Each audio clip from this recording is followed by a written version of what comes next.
Do you want to earn more, lead better, and achieve higher levels of success? Well, you can. And you can start by sharpening your words. Here's a stat that you've probably never heard of before. Your vocabulary is one of the most accurate predictors of career success. Not your degree, not even your IQ, your vocabulary. And in fact, studies show that those in high-earning roles, CEOs, top-level managers, professionals, consistently have a larger vocabulary than the average person. Meanwhile, those with a limited vocabulary, they're more likely to be in much lower-paid jobs, or unfortunately, even behind bars. Welcome back to another episode of Success by Design, where we talk all things about personal development, mindset, and martial arts to help you become the best version of yourself possible. If you're not already subscribed, why not? Today, we're breaking down why vocabulary isn't just about sounding smart. It's about building a better life, and it's a key part about designing your success. Part 1, the foundation. Vocabulary is a toolbox of thought. What a quote that is, from the great horror writer Stephen King. Now, what he's emphasizing here is the importance of vocabulary in writing, thinking, and in communication. Now, it demonstrates how important the role that our vocabulary plays in how we not only think about the world, but how we understand it too. Now, I'm a massive believer in building from fundamentals in all that I coach. Building our vocabulary is no different. We build an understanding of the world by using vocabulary as our building blocks. A more fruitful vocabulary enables us to express our desires and intent much more effectively. When you don't have the right words, you can't express the right thoughts. You can feel the frustration. You know what you want to say, but it won't come out clearly. And that's not just annoying. It's very, very limiting. Because communication isn't just about talking. It's about expressing deep feelings and meanings. It's about delving deep into what it is we're trying to say. Good communication leads to much better connections. It provides much stronger leadership, and it helps us describe our vision. Now, leaders are readers for a reason. When you read, especially high-quality books, your brain absorbs new patterns, new language, new ideas. You're literally upgrading your internal software. The more you read, the more words you will get to know. And gradually, as you devour more and more books, you'll amass a much broader spectrum of words that you can use in your conversations. And the more words you know, the more tools you'll have to navigate and to build your life. Part 2, the data and the difference. Let's look at some studies. A study by Johnson O'Connor Research Foundation found that vocabulary level was the best single predictor of occupational success. It was higher than math skills, it was higher than reasoning ability, and it was even higher than your educational level. Corporate leaders tend to fall into the top 10% of vocabulary scores. And people in the roles like janitorial work and manual labour, they were usually in the bottom 20%. I know there's many a quote thrown around about how many books CEOs read, like 52 books a year or thereabouts. The number often changes depending on the quote, and I'm pretty sure that lots of them won't necessarily have an exact number that they know that they read every year. But I do know that they'll all read massive amounts. And this is why it's important, because this isn't about intelligence. It's about exposure and learning. It's about choosing to be exposed to this knowledge as often as possible. The same studies also show a really disturbing pattern that individuals who've been incarcerated often have some of the lowest vocabulary scores. There's a pipeline from poor literacy to poor opportunity. And for many, prison is the end of that line. It's sad. And I write about this very fact in my new book. And it makes me sad to realise that likely what leads these young men and women into incarceration often isn't that they want to cause trouble or live in chaos.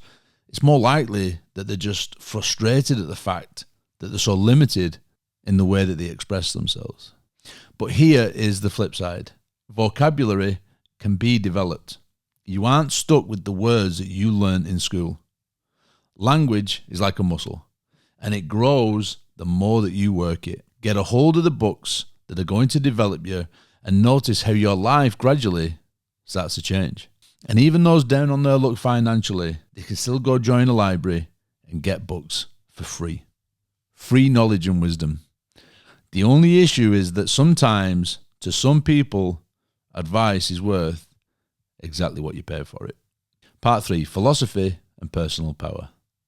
The Stoics believed in refining the soul through refining the self. And part of that refinement comes from learning to articulate your thoughts with clarity and precision. Now, Marcus Aurelius in Meditations wrote to himself in clear, reflective prose.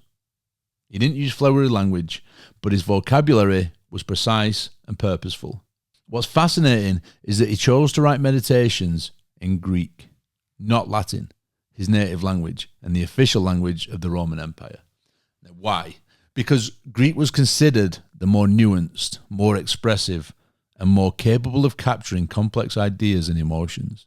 Marcus was not trying to impress anyone. These writings were never meant for publication, but he still chose a language that allowed him to think more deeply and more beautifully. That choice shows us something profound. When your inner world matters, when clarity and growth are the goal, your words matter. The right language sharpens the mind and elevates the soul. Nietzsche once said, "The limit of your language is the limit of your world." If you don't have the words to describe your emotions, your thoughts, your goals, how could you ever master them? You can't shape what you can't speak. Part 4, actionable tools. Let's get practical. Here are 5 ways to grow your vocabulary and to change your future. 1, read daily, but aim higher. Development books, philosophy, biographies, books that will stretch your mind. You don't need to read fast, you just need to read. Number 2, use a word journal.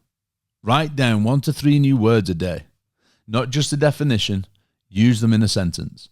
And that's how they start to stick. You can just use your notes app on your phone as you discover a new word, add it in there, and then you can start trying to remember it and use it in a conversation. 3, talk to people who challenge you. Conversations with intelligent, curious people end up causing you to level up your own language. Find deep conversation about interesting topics and steer away from Love Island speak and speaking ill and gossiping of others. Stop dumbing yourself down. Don't avoid words just because others might not understand. Use context and explain if needed, but don't shrink yourself and don't allow yourself to fall into the popular concern of what will people say of me when they know I'm trying to better myself. Teach what you learn. In teaching, we learn. Explain new words to someone else. It's one of the fastest ways to own them yourself. Your words create your world. They are the code that runs your life. The way we speak to ourselves is a full podcast all on its own. But think about the words we use every day. You can live a life of fine and okay, or you can live a life of fulfilling, dynamic and purposeful. If you feel stuck, uncertain or unheard, maybe it's not that life is lacking. Maybe your language is. So read, speak and learn. Make the choice to build the language that builds your life. Now, if you'd like some book recommendations, I'll be doing a few videos on the most impactful books that I've read that will help with the biggest change very soon on this channel. So make sure you hit subscribe.